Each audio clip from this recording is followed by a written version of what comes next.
Hi guys, welcome back to the channel. So what we're doing today is the Harley Davidson Sportster 883 that was having a fueling problem. We're away to try and put that back together.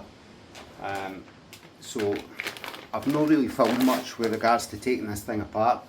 I wasn't in a good headspace after it broke down and stuff, so a lot of it was done off camera. But as you can see, fuel tank's just been basically removed. I took the battery out, battery sits in here. And then just at the back of the rear cylinder here, on this model there's an ECM electronic control module that sits in there, and from my investigations I found out that sometimes that goes faulty and stops sending the signal to allow fuel to go through the injectors.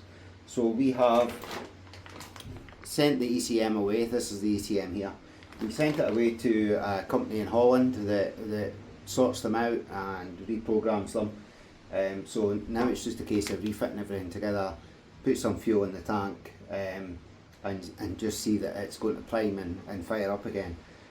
So yeah, wish me luck, fingers crossed guys.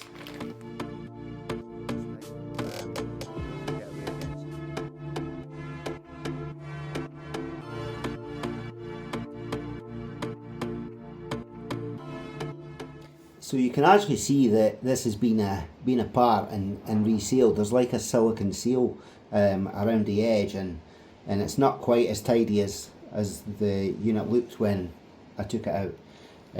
Hopefully the internals are fine. So there's a big plug here. Don't know if you can see that on camera. There's a big plug that I just have to connect that into, and then kind of just slides into the space here.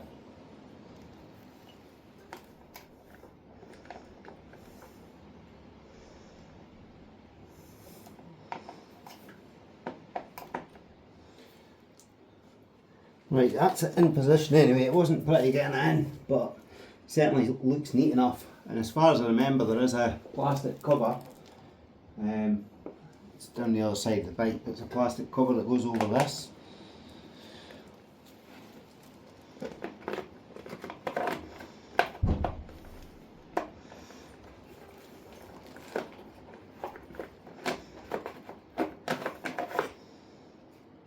Now I think that bottom section of this is meant to clip in, and then at the top, yep, that sounded promising. At the top there's just little Allen key bolt that just holds everything in place.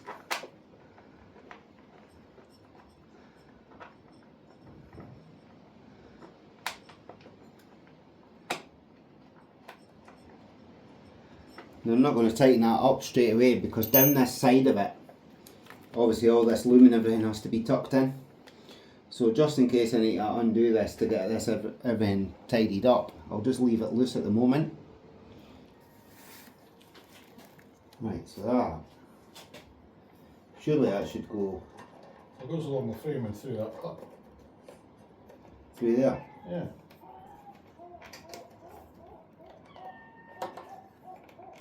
And then down there. Yep. And then that comes up and plugs into there.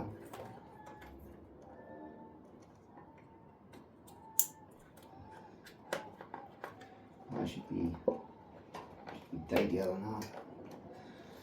Suppose that goes like that, and then this has got to go up and into the tank.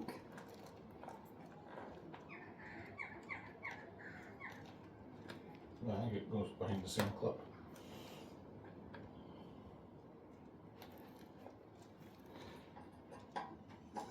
Goes in there.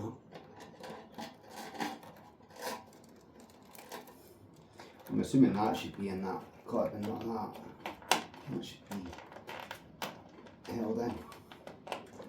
It's not tidy. Doesn't want. You don't need it tidy to make sure it's working. Yeah, it doesn't want to sit in position either. You can get the cable ties out once you know it's fucking working. Right. So I can't mind how to pop this fuel line in. It's just a push-on thing, isn't it?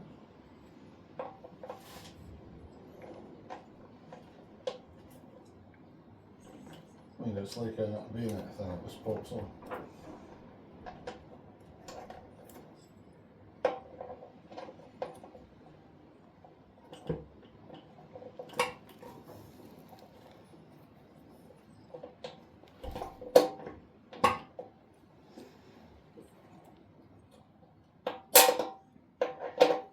Right.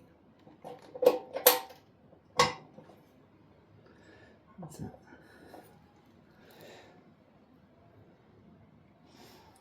So when you're putting the fuel line on, there is a little like silver piece that you have to pull up. It's kind of sprung. When you pull that up out of position, fuel line just clips into place, and then you can let it go and it locks.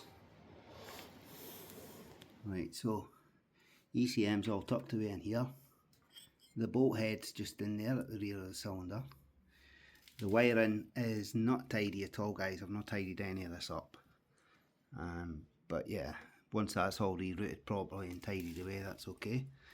And what I do when the side panel goes on here is the little hole in here, I put a cable tie in.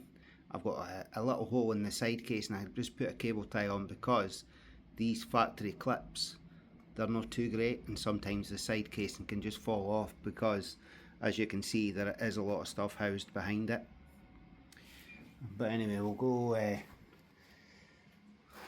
we're going to be listening for the fuel pump here. We'll turn the ignition on.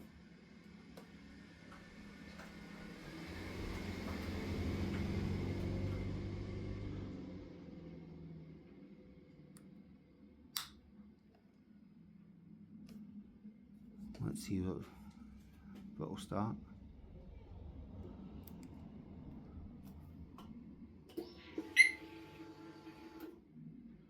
Right, I heard the fuel pump in. Oh yes! We're all good, we're all good.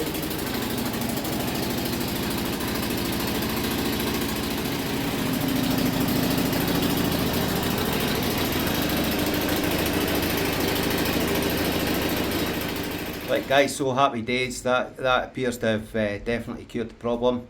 So if you've got a Sportster 883 and it stops priming the fuel, like mine did, it would appear that in most cases anyway, not probably all, but in most cases it's probably a faulty ECM. Throughout my research online, it turned out that quite a few people had that issue happening with theirs. It's obviously a weak spot on the bike, so definitely worth investigation. I'll put a link up to the company that sorted it out. And yeah, just thanks for watching, and we'll see you on the next video. Bye for now.